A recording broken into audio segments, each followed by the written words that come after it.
अस्सलाम वालेकुम। मैं हूं फैसल मोहम्मद और आप देख रहे हैं हमारा YouTube channel views of Faisal Mohammad. कल के व्लॉग में जब मैंने आपसे कल व्लॉग किया था तो उस वक़्त डोनाल्ड लू साहब जो हैं वो बैठे हुए थे कांग्रेस में और उनकी इब्तिदाई कुछ जो है बातचीत चल रही थी। तो क्योंकि मैंने व्लॉग करना था तो इसलिए बहरहाल मैंने कल अपना उसमें कुछ मुख्तसरन बात की थी। आज की व्लॉग में उस पर भी बात करूँगा। दूसरे कल जो गवादर के अंदर जो हुआ था मामला, उस वक़्त भी उसकी कुछ इन्वेस्टिगेशंस आ रही थी सामने। तो शाम को जब मेरे व्लॉग करने के बाद ज़ाहिर है मैं एक वाक़ये के लिए इंतज़ार तो नहीं कर सकता, मेरी और मसरूफ़ियात होती हैं। तो मुझे अगर बाद में ये पता लगा कि कल जो गवादर में जो मामला हुआ था उसके अंदर सही जो पता लगा है वो मालूम ये हुआ है कि 6 दहशतगर्द थे, जबकि कल 8 बताया गया था। लेकिन सब जब तहकीकात हुई सरकारी और गैर सरकारी तमाम, तो बताया गया कि 6 जो है दहशतगर्द मारे गए हैं और तकरीबन 2 जो हैं हमारे सिक्योरिटी एहलकार जो हैं शहीद हुए हैं। बहरहाल अफसोसनाक वाक़या था, लेकिन उसके साथ ही आज एक और अफसोसनाक वाक़या भी हुआ है। बताया गया है कि आज डीआई खान के अंदर एक फ़ौजी कानवाई के ऊपर भी एक शायद अटैक हुआ है गालिबन, और उसमें भी काफ़ी नुकसान की इत्तलात हैं। और उसमें ही अभी तक इब्तदाई जो मालूमात आ रही हैं मेरे पास, उसमें कहा गया कि 3 एहलकार शहीद हुए हैं, लेकिन ज़ख्मी काफ़ी तादाद में हुए हैं और कहा जाता है कि शायद उसमें हो सकता है कि मज़ीद कैजुअल्टीज़ हो सकती हैं। अल्लाह ताला रहम करे। पाकिस्तान के अंदर दोबारा एक बार फिर दहशतगर्दी का जो है ये जिन जो है फिर बोतल से बाहर निकल रहा है, ये कोई अच्छी अलामत नहीं है। दूसरा जो कल मैंने आपसे बात कर रहा था डोनाल्ड लू के ऊपर, उसमें मैंने इब्तिदाई में आपको बताया था, उनमें काफ़ी उनसे बात हुई। वो आप लोग सारे सुन भी रहे होंगे और सीनियर तर्जुमागार भी उस पर बात कर रहे होंगे, क्योंकि व्लॉग सिर्फ 12-14 मिनट का होता है। तो मैं मुख्तसरन उस पर सिर्फ बात करूँगा जो कि पाकिस्तान से मुतल्लिक़ था। उसमें जो सारे मामलात हुए हैं आपने सुना होगा, उसमें कुछ उन्होंने सिख रहनुमाओं के हवाले से भी बात की, भारत के हवाले से भी बात की, और भारत में जो कुछ मामलात को तुरंत दबाए गए थे जो कि डोनाल्ड लू ने अपने, अभी मैं बताता हूँ आपको कि किस वजूहात से उसको उस पर बात नहीं उन्होंने की थी। लेकिन बहरहाल जो कल का जो पाकिस्तान के हवाले से जो बात थी, उसके हवाले से जो एक मैं समझता हूँ कि अगर उस तमाम पेशी का अगर कोई गौहर मकसूद था तो वो सेनेटर ब्रेट शेयरमैन के वो रिमार्क्स थे, जिसमें उन्होंने कहा था कि पाकिस्तान में जो अमेरिकन सफ़ीर हैं वो जाएं और जाके इमरान खान से मिले और उनके ज़िंदा होने की और उन सारे मामलात तक की उनके सारी ये उसको चेक करें और सारी तफसीलात लेके हमें बताएं कि क्या हक़ाइक़ है, क्या सूरत हाल और क्या कुछ वहाँ पे चल रहा है। ये असल में तमाम जो कल पेशी हुई थी ना, मैं समझता हूँ ये उसका लुबे लुबाब है और गौहर मकसूद है उस मीटिंग का, ये जुमला जो है। लेकिन इसके अलावा एक और अहम चीज़ वो ये थी कि ईरान और पाकिस्तान की जो पाइपलाइन है वो उस वक़्त बात हुई थी जब मैं ये व्लॉग अपना कल कर चुका था, उसके बाद ये सिलसिला शुरू हुआ था। तो उस हवाले से भी मैंने अपने तौर पे जो मालूमात की तो वो पता ये लगा है कि ईरान और पाकिस्तान की जो पाइपलाइन है इसके ऊपर स्टिल जो है अमेरिका का स्टैंड है। और यही वजह है कि कल डोनाल्ड लू ने भी उन्होंने कहा था कि इसके ऊपर हमारे तहफ़्फ़ुज़ात हैं और हम शायद ये ना होने दें। तो अभी देखिए ना, ये भी एक किस्म की पाकिस्तान के अंदर बराह रास्त मुदाखलत है। यानी अब इसके डोनाल्ड लू के इस बयान के बाद कि वो अमेरिका जो है पाकिस्तान को ईरान से गैस की पाइपलाइन नहीं लेने देगा, ये इस बात को ज़ाहिर करता है कि अमेरिका जो है पाकिस्तान के मामलात में न सिर्फ मुदाखलत करता है बल्कि पाकिस्तान की जो इस्टेब्लिशमेंट है वो भी अमेरिका के कहने पे चलती है। क्योंकि अभी तक आप देखिए कि ये मामला जो है शुरू नहीं हुआ और इसमें कई फिर बाद में ये है कि अगर ये अप्रैल का महीना आ जाता है तो हमें फिर इसमें कई बिलियंस ऑफ डॉलर हमें डैमेज भी ईरान को अदा करना पड़ेगा। दूसरा जो इसमें इन 2 के अलावा एक तीसरी बात थी बड़ी अहम, उसमें वो ये थी कि जो आफिया सिद्दीकी के हवाले से जो उन्होंने बात की और उनसे पूछा लू से कि आप ये बताइए कि आफिया के बदले आप शकील आफरीदी को लाएंगे क्या नहीं लाएंगे। ये भी बड़ी अहम बात है और आपको शायद पता होगा, जो लोग मेरे बयानात को अखबारात में पढ़ते रहे, इस हवाले से मैं पहले भी बात कर चुका हूँ। क्योंकि जिस वक्त ट्रम्प जा रहे थे आखिरी दिनों के अंदर तो उस वक्त भी मैंने ख़ास तौर पर ये बात कही थी और उनसे रिक्वेस्ट भी की थी। वहाँ पे ट्रम्प जब जाने वाले थे, आपको पता है कि वो कुछ लोगों को माफ़ियाँ देते हैं, तो मैंने उनसे ही कहा था, ये उनके बहुत ही करीबी ने अपने तौर पर जो हमारी ऑर्गेनाइजेशन है उसके थ्रू ये बात की तो हमें वहाँ से जवाब उस वक्त भी ये मिला था कि शकील आफरीदी को आप दे दें तो हम आफिया सिद्दीकी को माफ़ी को छोड़े, हम वैसे ही आपको उसके बदले में हम दे देते हैं। लेकिन यहाँ से जब हमने बात की तो यहाँ फिर पाकिस्तान में सांप सूंघ गया। सांप सूंघने की वजूहत ये है कि जो हुकूमत जो है शकील आफरीदी को दे ही नहीं सकती, ना इमरान खान। अब लोग इमरान खान पे भी कहते हैं कि इमरान खान ने आफिया सिद्दीकी के लिए क्या किया। भाई वहाँ इमरान खान ने भी इसलिए कुछ नहीं किया जो बात हम बता रहे हैं, क्योंकि उन्होंने यही कहा था कि हम आफिया सिद्दीकी को दे देते हैं, आप हमें शकील आफरीदी दे दें। अब शकील आफरीदी का जो मसला है, शकील आफरीदी और कुलभूषण जो है, ये दोनों पाकिस्तानी अफवाज के पास हैं।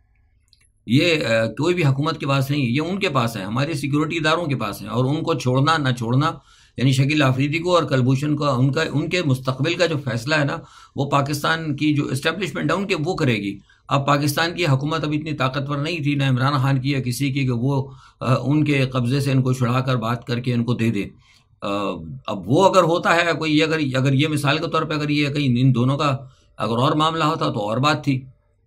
लेकिन अब चूंकि ये मामला इस्टेब्लिशमेंट के पास है, बरह रास्त इसके अंदर फौज इन्वॉल्व है, तो पाकिस्तान की तो आपको होता है कि हुकूमत बात नहीं कर सकती, तो ये मामला टल जाता था। और वो कोशिशें करते थे कि मामला किस तरह अमेरिकन इस्टेब्लिशमेंट और पाकिस्तानी इस्टेब्लिशमेंट के दरमियान तय हो जाए। तो वो इस असल में बुनियादी तौर पर इसकी असल वजह ये थी कि जिसकी वजह से मामला जो है लेंथी हुआ। बहरहाल कल उन्होंने इस बात को पूछा है, ये एक बड़ी अहम एक पेशरफ्त हुई है। अच्छा, एक बात तो देखिए मैं बता दूं आपको कि डोनाल्ड लू के कुछ मामलात में पाकिस्तान की, जो मैंने आपसे कल बताया था कि डोनाल्ड लू साहब जो हैं, उनके ज़ाहिर है वो बाइडेन इंतज़ामिया के बंदे हैं और उनके जो है बाइडेन इंतज़ामिया को उन्होंने प्रोटेक्ट करना भी है। लेकिन डोनाल्ड लू की जो है ना, पाकिस्तान की जो इस्टेब्लिशमेंट है उनके साथ एक मफाहमत है, खामोश। ये मैं आपको खबर दे रहा हूँ, ये हकीकत की बात है, खामोश मफाहमत है। और वो मफाहमत किस हवाले से है? वो इमरान खान के हवाले से खामोश मफाहमत है। और गालिबन इसी किस्म की मफाहमत जो है डोनाल्ड लू की, शायद गालिबन भारत की इस्टेब्लिशमेंट के साथ भी या कुछ अहम लोगों के साथ उनके ऊपर भी थी, जिसकी वजह से वो जो सिख रहनुमा है पुन्नू, उसके मामले को अभी तक दबा के रखा गया था। हालांकि इससे पहले कई बार अमेरिका की तरफ से बात हुई और वहाँ जो सिख रहनुमा है उन्होंने भी कहा, शोर भी मचाया, इवन कनाडा ने भी इसके ऊपर बड़ा शोर मचाया। लेकिन यहाँ से जो है ना मामला दबता गया था। आपने देखा होगा कि अमेरिका की तरफ से शोर शराबा तो बात हुआ, लेकिन कोई बात ऐसी नहीं हुई। लेकिन कल जब ये बात सामने आई, जब बात ये उड़ गई और लफ्ज़ आ गया कि वहाँ जो अमेरिकन सरजमीन के अंदर एक बंदे का कत्ल हुआ, तो आपने क्या किया? जब डोनाल्ड लू से पूछेगा तो फिर डोनाल्ड लू ने फिर ये बात बताई।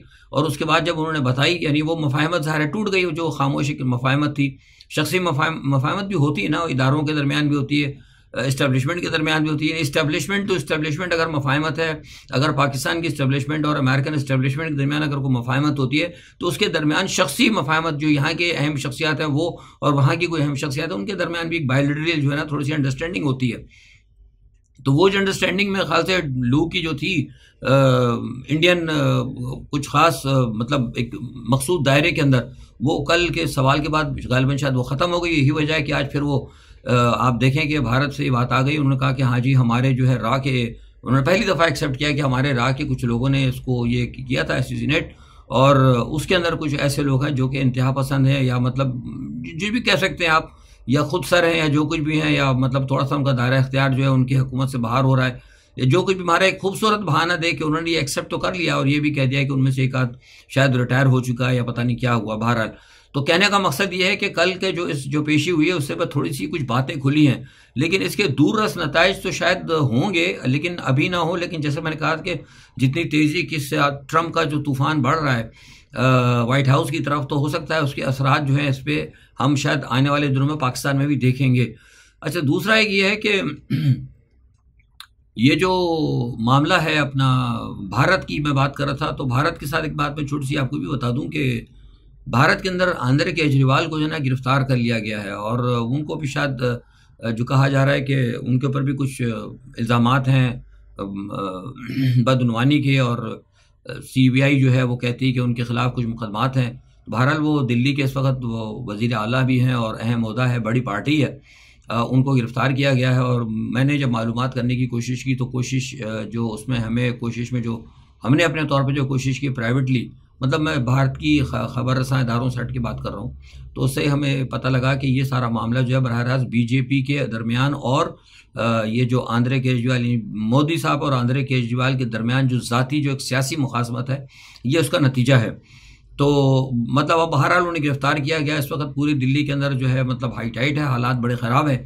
तो मुझे लगता है कि शायद ये जो हमारे पाकिस्तान की जो इस वक्त है इंतज़ामिया, जो ख़ास तौर पे जो हमारे वज़ीर दाखिला हैं मोहसिन नकवी साहब, वो ज़रूर इस चीज़ को देख रहे होंगे, क्योंकि उनका भी ये मेरे पास ये कुछ इत्तलात हैं, मेरे ज़राए दे रहे हैं कि मोहसिन नकवी साहब भी इसी तरह आंध्र केजरीवाल की तरह अली अमीन गंडापुर को भी शायद ये चाहते हैं कि इनको भी अरेस्ट किया जाए, क्योंकि जिस तरह आंध्र केजरीवाल इस वक्त वज़ीर आला हैं, इस तरह अली अमीन गंडापुर भी एक सूबे के वज़ीर आला हैं।